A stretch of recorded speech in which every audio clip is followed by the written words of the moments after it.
Tirupati deputy mayor ఎన్నిక సందర్భంగా honourable mayor పట్ల అనుచితంగా ప్రవర్తించినటువంటి టౌన్ ప్లానింగ్ ఉద్యోగి తీరును నిరసిస్తూ ఈరోజు మేయర్ డాక్టర్ శిరీష బాయ్కాట్ చేశారు.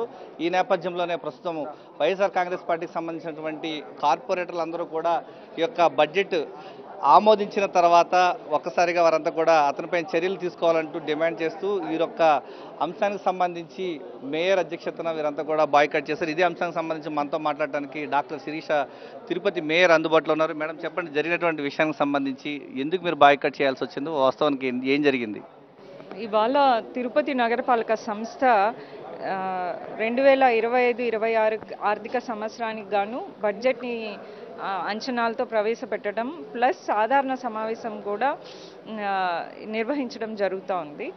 సో బడ్జెట్ అయితే మేము అది తిరుపతి ప్రజలకు ఖచ్చితంగా అవసరము, మా బాధ్యత కాబట్టి కార్పొరేటర్గా మేయర్గా బడ్జెట్ని ఆమోదించడం జరిగింది. కానీ ఆ తర్వాత నేను ఒక చిన్న నా వ్యక్తిగతమైన ఆవేదనను వ్యక్తపరచడం జరిగింది. ఎందుకంటే డిప్యూటీ మేయర్ ఎలక్షన్స్ సందర్భంగా ఏ విధంగా తిరుపతిలో రాజకీయాలు జరిగాయి వాటిని పక్కన పెడితే వ్యక్తిగతమైన విషయం అంటే ఒక కార్పొరేటర్, మా సహచర కార్పొరేటర్ అయినటువంటి 42వ వార్డు కార్పొరేటర్ గారి నిర్మాణం పైకి పట్టణ ప్రణాళిక విభాగం అధిపతి అయినటువంటి మహాపాత్ర అక్కడికి రావడం జరిగింది. అప్పుడు నేను మేయర్గా, తర్వాత తిరుపతి నియోజకవర్గ సమన్వయకర్త అయినటువంటి అభినయ్ గారు, మా కార్పొరేటర్స్, తర్వాత అందరం కూడా అక్కడికి వచ్చి వాళ్ళని ఎక్స్ప్లెనేషన్ అడుగుతూ ఉన్నప్పుడు మీరు కనీసం ఓనర్తో అట్లీస్ట్ మీరు మాట్లాడారా అంటే, ఎందుకంటే డెమాలిషన్ ముందు ఖచ్చితంగా నోటీస్ అనేది సర్వ్ చేయాలి, పోనీ ఆయన అందుబాటులో లేదే అంటే కనీసం పేపర్ అతికించాలి, అది కూడా లేకపోతే ఆయనతో కాంటాక్ట్ అయ్యారా అని అడిగాను. సో ఆయన దాని పట్ల దురుసుగా ప్రవర్తించి ఒక వేలు ఎత్తి చూపుతూ అవసరం లేదు, మీకు చెప్పాల్సిన అవసరం లేదు, ఓనర్ని కాంటాక్ట్ అవ్వాల్సిన అవసరం లేదు, మీకు నేను ఎక్స్ప్లెయిన్ చేయాల్సిన అవసరం లేదు, ఈ విధంగా ప్రవర్తించారు.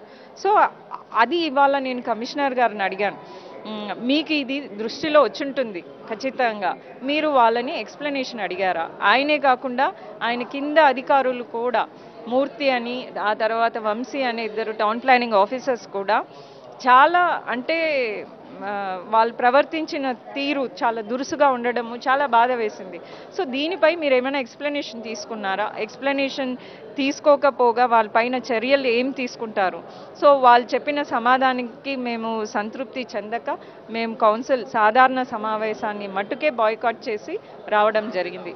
అంటే ఒక మహిళగా మీరు కాకుండా ఒక మేయర్గా మిమ్మల్ని అవమానించినటువంటి తీరు ఈరోజు ఆంధ్రప్రదేశ్ రాష్ట్ర వ్యాప్తంగా ప్రజలు గమనిస్తూ ఉన్నారు. మేయర్ స్థానానికైనా గౌరవం ఇవ్వాల్సింది పోయి ఒక అధికారి ఇలా ప్రవర్తించడం ఏ విధంగా చూడాలంటారు? ఇప్పుడు ఇక్కడ నేను ఒక మేయర్గా, ఒక పార్టీకి చెందిన వ్యక్తిగా నేను మాట్లాడలేదు. రేపు ఎవరైనా ఉండొచ్చు మేయర్ స్థానంలో, కాబట్టి వాళ్ళు మేయర్ పట్ల ప్రవర్తించిన తీరు సరిగ్గా లేకపోతే కార్పొరేటర్స్తో ఇంకే స్థాయిలో మాట్లాడతారు? కాబట్టి ఇది అందరి తరఫున నేను ఈ వేదిక కౌన్సిల్లో ఎందుకు మాట్లాడానంటే, ఇప్పుడు అందరూ ఉంటారు కాబట్టి ఈ విషయం పైన వాళ్ళు ఎక్స్ప్లెయిన్ చేస్తే బాగుంటుందనే విధంగానే ఇక్కడే మాట్లాడినాను. అందులో కూడా ఈ జరిగిన సంఘటనకి ఇప్పటి వరకు వాళ్ళు కనీసం అంటే వచ్చి నా దగ్గరికి మేము ఏం ఇలా చేశాము అని కనీసం క్షమాపణ కానీ ఎక్స్ప్లెనేషన్ కానీ నా దగ్గరికి రాలేదు. అందుకే నేను కౌన్సిల్ వేదిక మాట్లాడడం జరిగింది. ఆ తర్వాత కూడా కమిషనర్ కూడా ఒక మహిళా అధికారి. గత 4 సంవత్సరాల్లో కూడా మొత్తం 4 కమిషనర్స్తో పనిచేస్తే 3 మహిళా కమిషనర్సే. సో ఇప్పుడు నాకు జరిగిన అవమానం వాళ్ళకి జరిగినట్టే కదా. అందుకనే నేను వాళ్ళపైన మీరు శాఖపరమైన చర్యలు ఏం తీసుకుంటారు అని అడగడం జరిగింది. సో ఆ ఎక్స్ప్లెనేషన్ మాకు సంతృప్తికరంగా లేకపోవడం వల్ల బాయ్కాట్ చేయడం జరిగింది. Thank you madam. ప్రస్తుతం మనం చూస్తున్నాం వైఎస్ఆర్ కాంగ్రెస్ పార్టీకి సంబంధించినటువంటి కార్పొరేటర్లతో పాటు మేయర్ డాక్టర్ శిరీష ఏదైతే మేయర్కి ఇవ్వాల్సినటువంటి గౌరవం ఇవ్వకపోగా అవమానించిన తీరును ప్రశ్నిస్తూ ఈరోజు అధికారి వైఖరి పట్ల తాను ఈరోజు బాయ్కాట్ చేశామంటూ చెప్తూ ఉన్నారు. ఈ క్రమంలోనే బడ్జెట్ సమావేశాలు ముగిశాయి. ఆ తర్వాత ఒక్కసారిగా ఈ యొక్క అధికారి పట్ల తీసుకోవాల్సిన చర్యలకు సంబంధించి కమిషనర్ను వివరణ కోరితే వాళ్ళ సమాధానం సంతృప్తి చెందకపోవడం వల్లనే ఈరోజు తామంతా కూడా బాయ్కాట్ చేయాల్సి వచ్చింది. అధికారిగా ఒక మేయర్కి ఇవ్వాల్సినటువంటి గౌరవం ఇవ్వకపోవడం కారణంగానే తామంతా కూడా ఈరోజు ఈ యొక్క బాయ్కాట్ చేయాల్సి వచ్చిందని చెప్పేసి మేయర్ డాక్టర్ శిరీష చెప్తున్నారు.